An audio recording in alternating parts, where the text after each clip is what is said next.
ជាមនុស្សប្រុសខ្លះមិនសូវខ្វាយខ្វល់ពីអារម្មណ៍មនុស្សស្រីពេលដែលនាងខឹងទៅទុកនាងចោលដោយមិនរវល់មិនខ្វាយខ្វល់ផ្លូវចិត្តរបស់នាងជាប្រពន្ធគឺសំខាន់ខ្លាំងណាស់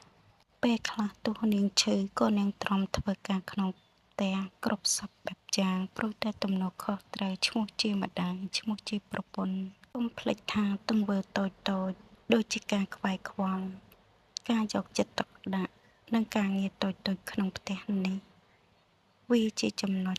ចាប់ផ្ដើមនៃមនោសញ្ចេតនាធ្វើឲ្យគ្រួសារកាន់តែមានភាពកក់ក្ដៅកាន់តែមានភាពស្និទ្ធស្នាលតែទង្វើតូចនេះដែលអ្នកមិនរវល់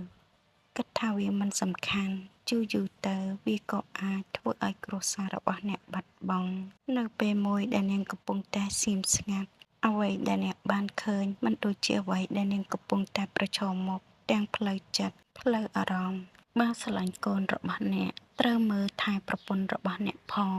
មើលថែផ្លូវចិត្តនាងឲ្យបានល្អព្រោះមនុស្សស្រីខ្លះពិបាកចិត្តទ្រាំគិតតែម្នាក់ឯង